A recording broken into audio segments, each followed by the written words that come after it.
What beautiful weather we got here, a little Indian summer. You know, I know the president spent some time in Erie last night, and apparently he complained about having to travel here. And then he cut the event short, poor guy. I don't feel that way. I love coming to Pennsylvania. You guys delivered for me twice, and I am back here tonight to ask you to deliver the White House for Joe Biden and Kamala Harris.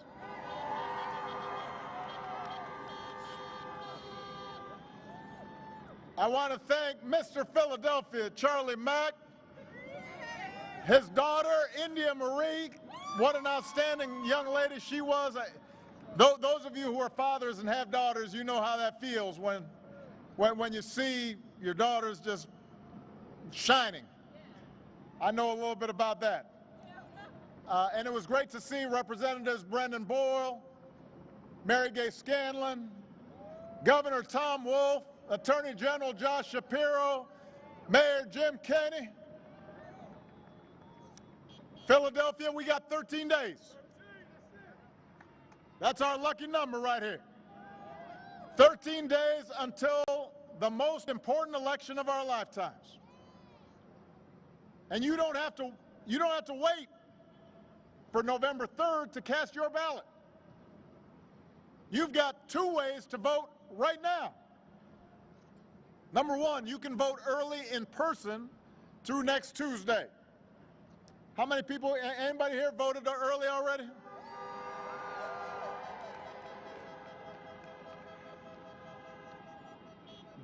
If you haven't, just go to iwillvote.com/PA and find out where you can vote early. Number two, you can vote from home with a mail-in ballot. Just go to iwillvote.com/PA to request your ballot right away. And before you send it back, Pennsylvania's got this thing where you've got to use both envelopes. So you've got to read the directions carefully to make sure your vote counts. And if you've already voted, then you've got to help your friends and family make a plan to vote. Take them with you if you vote early or if you vote in person on Election Day, because this election requires every single one of us to do our part. And what we do these next 13 days will matter for decades to come. Now, last time I was in Philadelphia, I was at the Constitution Center. And I was delivering a speech for the Democratic National Convention this year. And I said during that speech, I've sat in the Oval Office with both of the men who are running for president. And they are very different people. I explained that I never thought Donald Trump would embrace my vision or continue my policies, but I did hope, for the sake of the country, that he might show some interest in taking the job seriously. But it hasn't happened. He hasn't shown any interest in doing the work or helping anybody but himself and his friends, or treating the presidency like a reality show that he can use to get attention. And by the way, even then his TV ratings are down. So you know that upsets him.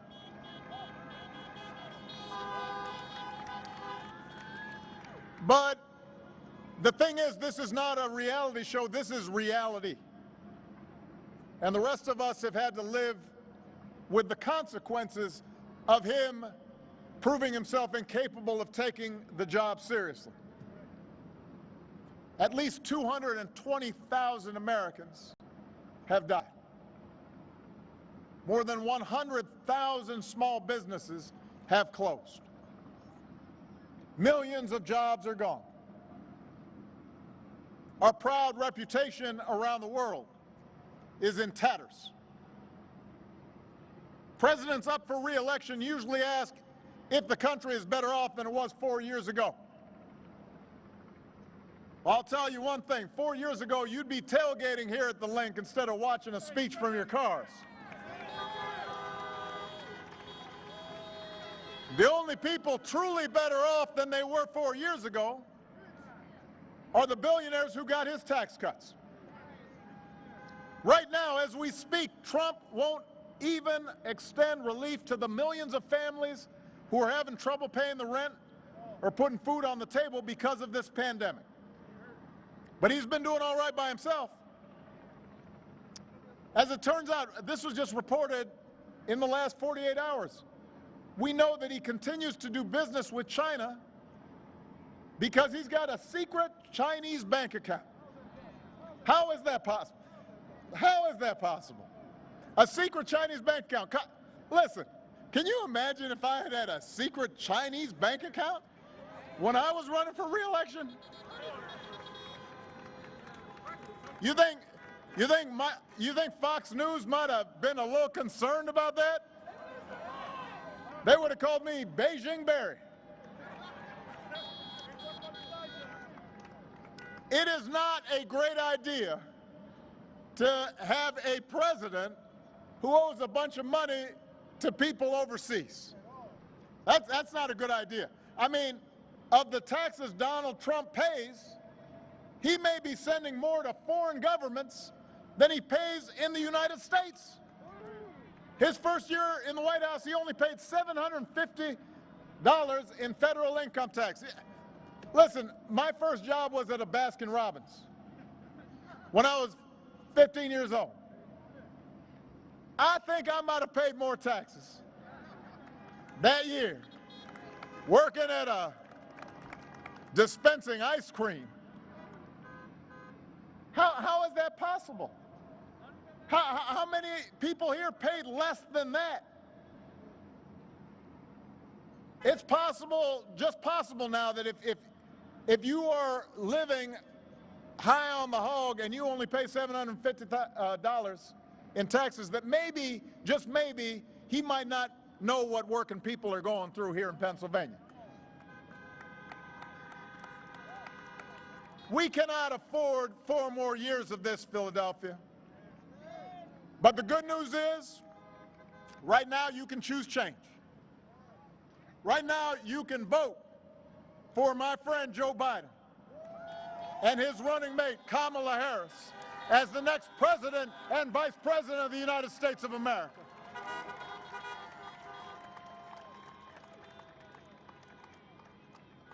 Now Joe's no stranger to here. He's a native son, scrappy kid from Scranton. You know him, and you know he knows you. But let me tell you how I came to know him and how I came to love him. 12 years ago, when I chose Joe Biden as vice president, as my vice presidential running mate, I didn't know Joe all that well. We had served in the Senate together, but we weren't super close. He and I came from different places. We came from different generations. But I came to admire Joe as a man who has learned early on to treat everybody he meets with dignity and respect. Living by the words his parents taught him. No one's better than you, Joe, but you're better than nobody. And that empathy, that decency, that belief that everybody counts, that's who Joe is.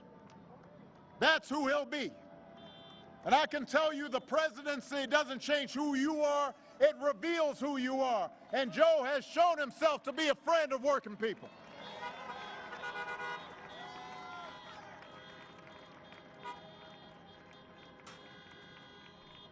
For 8 years, Joe was the last one in the room when I faced a big decision. He made me a better president, and he's got the character and experience to make us a better country. And he and Kamala are going to be in the fight, not for themselves, but for every single one of us. Look, I get that this president wants full credit for the economy he inherited and zero blame for the pandemic that he ignored. But you know what? The job doesn't work that way. Tweeting at the television doesn't fix things. Making stuff up doesn't make people's lives better. You've got to have a plan. You've got to put in the work. And along with the experience to get things done, Joe Biden has concrete plans and policies that will turn our vision of a better, fairer, stronger country into a reality. We literally left this White House a pandemic playbook that would have shown them how to respond before the virus reached our shores. They probably used it to, I don't know, prop up a wobbly table somewhere. We don't know where that playbook went. 8 months into this pandemic, cases are rising again across this country. Donald Trump isn't suddenly going to protect all of us. He can't even take the basic steps to protect himself.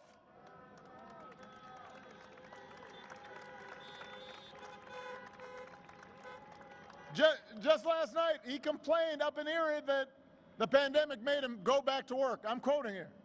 He was upset that the pandemic's made him go back to work. If he'd actually been working the whole time, it never would have gotten this bad.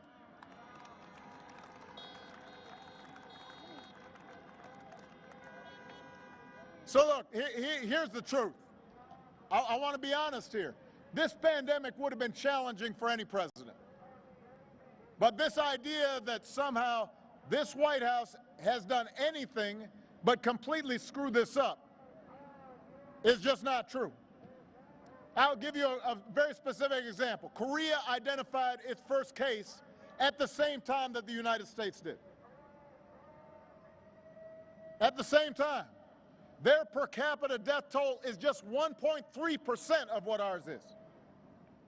In Canada, it's just 39% of what ours is. Other countries are still struggling with the pandemic, but they're not doing as bad as we are because they've got a government that's actually been paying attention.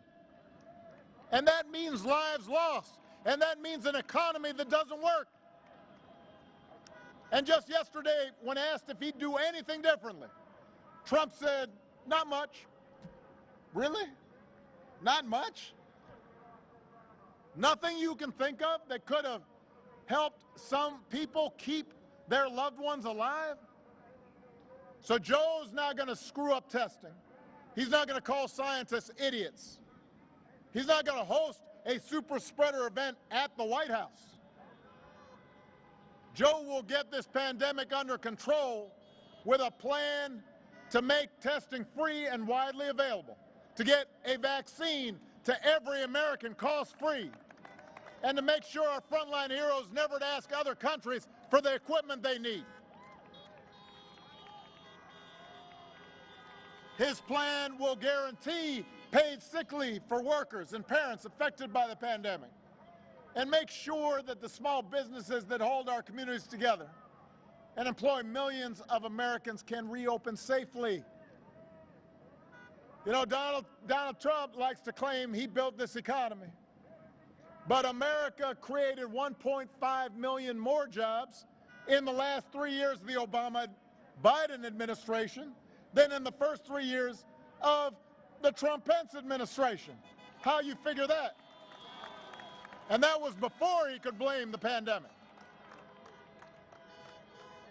Now, he did inherit the longest streak of job growth in American history, but just like everything else he inherited, he messed it up.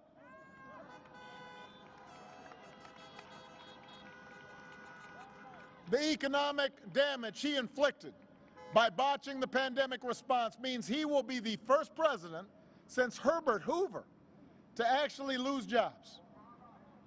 Joe's got a plan to create 10 million good, clean energy jobs as part of a historic $2 trillion investment to fight climate change, to secure environmental justice. And he'll pay for it by rolling back that tax cut for billionaires. And Joe sees this moment not just as a chance to get back to where we were, but to finally make long overdue changes so that our economy actually makes life a little easier for everybody. The waitress trying to raise her kid on her own. The student trying to figure out how to pay for next semester's classes. The shift worker who's always on the edge of getting laid off. the cancer survivor who's worried about her pre-existing conditions protections being taken away. Let me tell you something, Pennsylvania. This I know to be true. Joe and Kamala will protect your health care and expand Medicare and make insurance more affordable for everybody.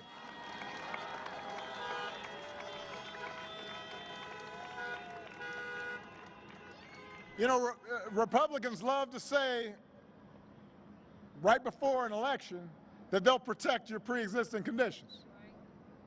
Now, Joe and I actually protected your policies to make sure people with pre-existing conditions could get health insurance and have coverage. We did it through something called the Affordable Care Act, AKA Obamacare.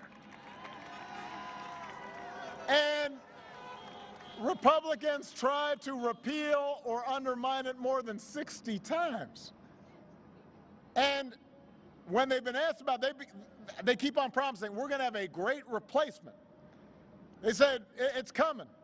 It's been coming in 2 weeks for the last 10 years. Where is it? Where is this great plan to replace Obamacare? They've had 10 years to do it. There is no plan. They've never had one. Instead, they've attacked the Affordable Care Act at every turn, driving up costs, driving up the uninsured. Now they're trying to dismantle your care in the Supreme Court as we speak, as quickly as they can, in the middle of a pandemic, with nothing but empty promises to take its place. It's shameful. The idea that you would take health care away from people at the very moment where people need it most, what is the logic of that? There is no logic. Joe knows that the first job of a president is to keep us safe from all threats, foreign, domestic, or microscopic. When the daily intelligence briefings flash warning signs about a virus, a president can't ignore them. He can't be AWOL. Just like when Russia puts bounties on the heads of our soldiers in Afghanistan, the commander-in-chief can't be missing in action. I can tell you this, Joe Biden would never call the men and women of our military suckers or losers. Who does that? He knows these heroes are somebody's children, somebody's spouse, somebody's dad or mom. He understands that. And he's going to restore our standing in the world because he knows that America's true strength comes from setting an example that the world wants to follow. A nation that stands with democracy, not dictators. A nation that can mobilize and inspire others to overcome threats like climate change and terrorism and poverty and disease. And with Joe and Kamala at the helm, you're not going to have to think about the crazy things they said every day. And that's worth a lot. You're not going to have to argue about them every day. It just won't be so exhausting. You might be able to have a Thanksgiving dinner without having an argument. You'll be able to go about your lives knowing that the president is not going to retweet conspiracy theories about secret cabals running the world or that Navy SEALs didn't actually kill bin Laden. Think about that. The president of the United States retweeted that. Imagine. What?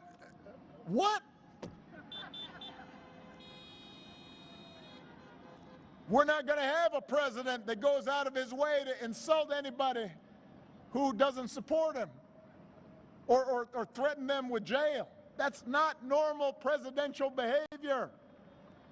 We wouldn't tolerate it from a high school principal. We wouldn't tolerate it from a coach. We wouldn't tolerate it from a coworker. We wouldn't tolerate it in our own family except for maybe crazy uncle somewhere, you know. Yeah, he's I mean, why would we expect accept this from the President of the United States. And why are folks making excuses for that? Oh, well, that's just him. No. There are consequences to these actions. They embolden other people to be cruel and divisive and racist. And it frays the fabric of our society. And it affects how our children see things. And it affects the ways that our families get along. It affects how the world looks at America. That behavior matters. Character matters.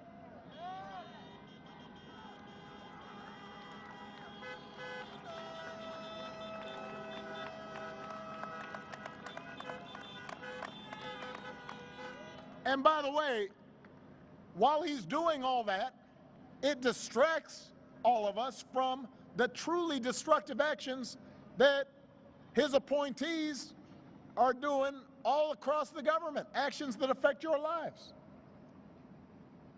You know, the Environmental Protection Agency that's supposed to protect our air and our water is right now run by an energy lobbyist that gives polluters free rein to dump unlimited poison into our air and water. The Labor Department, that's supposed to protect workers and their rights. Right now it's run by a corporate lobbyist who's declared war on workers. Guts protections to keep essential folks safe during a pandemic. Makes it easier for big corporations to shortchange them on their wages. The Interior Department, that's supposed to protect our public lands and wild spaces, our wildlife and our wilderness. And right now that's run by an oil lobbyist who's determined to sell them to the highest bidder. You've got the Education Department that's supposed to give every kid a chance, and that's run by a billionaire who guts rules designed to protect students from getting ripped off by for-profit colleges and stiff-arm students looking for loan relief in the middle of an economic collapse. I mean, the person who runs Medicaid right now is doing their best to kick people off of Medicaid instead of sign them up for Medicaid. Come on. When Joe and Kamala are in charge, they're not going to surround themselves with hacks and lobbyists, but they're going to appoint qualified public servants who actually care about looking out for you, for your job, for your family, for your health, for your security, for your planet. And that, more than anything, is what separates them from their opponents. They actually care about every American, including the ones that don't agree with them. And they're going to fight for you every day. They care about you, and they care about this democracy. They believe in a democracy. The right to vote is sacred, and that we shouldn't be making people wait in line for 10 hours to cast their ballot. We should be making it easier for everybody to vote.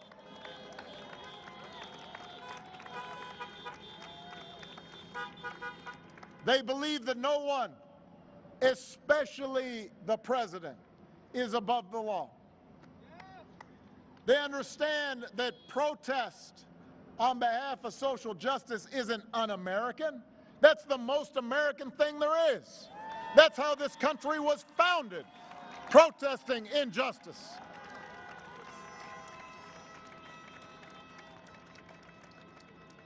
They understand we don't threaten our political opponents, threatening to throw them in jail just because we disagree with them.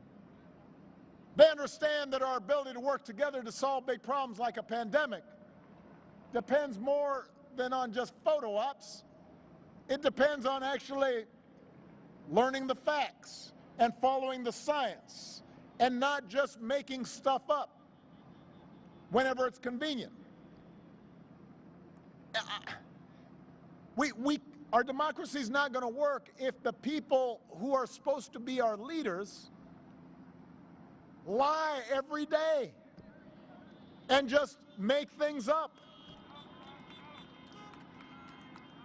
I mean, and we've just become numb to it. We just become immune to it. Every single day. Fact checkers can't keep up.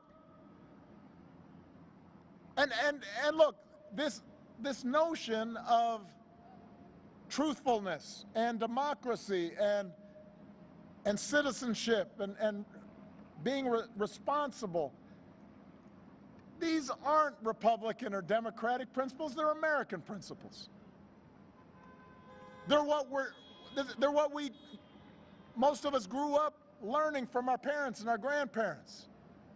They're not white or black or Latino or Asian values, they're American values, human values. And we need to reclaim them.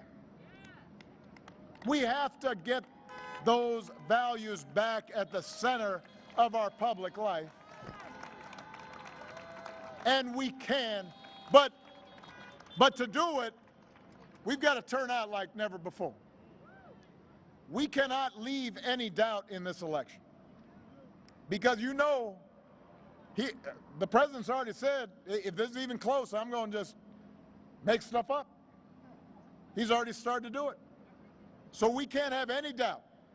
We can't be complacent. I don't care about the polls. There were a whole bunch of polls last time. Didn't work out because a whole bunch of folks stayed at home and got lazy and complacent. Not this time. Not in this election.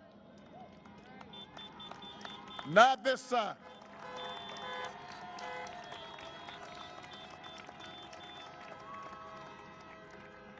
Listen. I understand why a lot of Americans can get frustrated by government and can feel like it doesn't make a difference.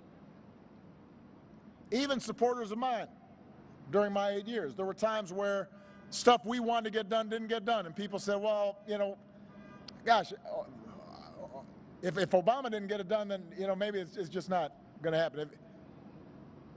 Look, government is not going to solve every problem. It's true. Every elected official is going to make some mistakes. This is a big, complicated country, and the system's designed so that change happens slowly. It doesn't happen overnight. And believe me, I've got firsthand experience with the way Republicans in Congress abuse the rules to make it easy for special interests to stop progress. But we can make things better. And we sure shouldn't be making things worse.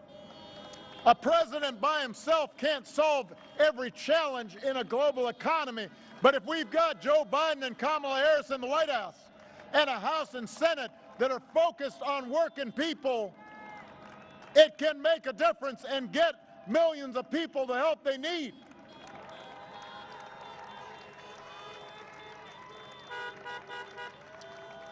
A president by himself can't eliminate all racial bias in our criminal justice system, but if we've got district attorneys and state's attorneys and sheriffs and police chiefs focused on equality and justice, it can make things better.